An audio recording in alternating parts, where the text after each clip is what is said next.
মুক্তির মন্দিরে সোপান তোলে কত প্রাণ হলো বলিদান, লেখা আছে অশ্রু জলে। বাংলাদেশের সীমানা যেভাবে করদ রাজ্যে পরিণত হয়েছিল সেটা মুক্ত হয়েছে, এটাকে ধরে রাখতে হবে।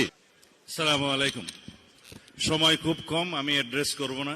প্রিয় সভাপতি, অতি মাননীয় প্রধানমন্ত্রী, সম্মানিত উদ্বোধক, নেতৃবৃন্দ, আসসালামু আলাইকুম। মান্না ভাই বক্তব্য রাখলেন, আমি খুব মনোযোগ দিয়ে শুনলাম।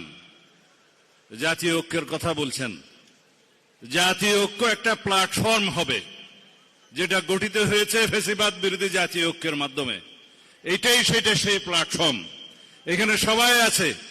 এই জাতীয় ঐক্যটা হবে ফ্যাসিবাদ বিরোধী জাতীয় ঐক্য, এটা আমাদেরকে ধরে রাখতে হবে, সমুন্নত রাখতে হবে, এটাই হবে আমাদের জন্য শক্তি।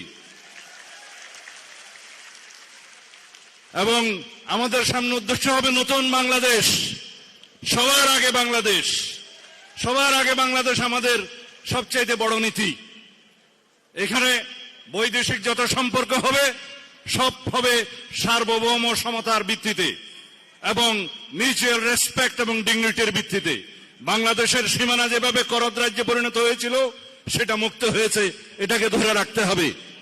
আমরা অনেক প্রাণ হারিয়েছি। বলা হয় মুক্তির মন্দিরে সোপান তোলে কত প্রাণ হলো বলিদান, লেখা আছে অশ্রু জলে।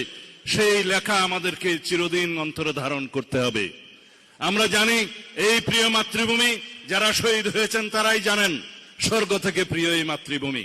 সেই মাতৃভূমিতে আমরা এখনো যারা বেঁচে আছি, যারা গুম হয়েছিলাম, যারা শহীদ হয়েছে, যারা ফেরত এসছে, তাদের সবার উদ্দেশ্যে আমাদের রক্ত কমলে গাথা আমাদের সেই বিজয় মাল্য উপহার দিয়ে আমি বিদায় নিচ্ছি।